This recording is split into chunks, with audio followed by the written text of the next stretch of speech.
Telugu audio Bible లేవియాకాండము 3వ అధ్యాయము. అతడు అర్పించినది సమాధాన బలి అయిన ఎడల అతడు గోవులలోనిది తీసుకుని వచ్చిన ఎడల అది మగదే గాని ఆడుదే గాని యెహోవా సన్నిధికి నిర్దోషమైన దాన్ని తీసుకొని రావలెను. తాను అర్పించు దాని తల మీద తన చెయ్యి ఉంచి ప్రత్యక్షపు గుడారం యొక్క ద్వారమున దాన్ని వధింపవలెను. యాజకులకు అహరోను కుమారులు బలిపీఠము చుట్టూ దాని రక్తమును ప్రోక్షింపవలెను. అతడు ఆ సమాధాన బలి పశువు యొక్క ఆంత్రముల లోపలి క్రొవ్వును, ఆంత్రముల మీది క్రొవ్వంతటిని, 2 మూత్రగ్రంథులను, వాటి మీదను డొక్కల మీదనున్న క్రొవ్వును, కాలేజము మీద మూత్రగ్రంథుల మీదనున్న వపను యెహోవాకు హోమముగా అర్పింపవలెను.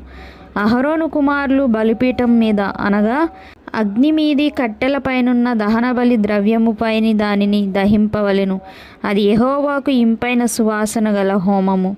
యెహోవాకు సమాధాన బలిగా ఒకడు అర్పించినది గొర్రె మేకలలోనిదైన ఎడల అది మగదే గాని ఆడుదే గాని నిర్దోషమైన దాన్ని తీసుకుని రావలెను.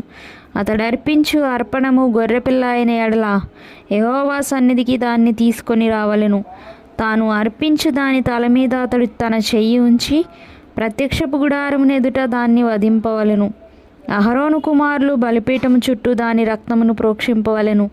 ఆ సమాధాన బలి పశువు యొక్క క్రొవ్వును, ముడ్డి పూస మొదలుకొని క్రొవ్విన తోక అంతటిని, ఆంత్రములలోని క్రొవ్వును, ఆంత్రముల మీది క్రొవ్వు అంతటిని, 2 మూత్రగ్రంథులను, వాటి మీద డొక్కలపైనున్న క్రొవ్వును, మూత్రగ్రంథుల మీది కాలేజం యొక్క వపను తీసి యెహోవాకు హోమము చేయవలెను.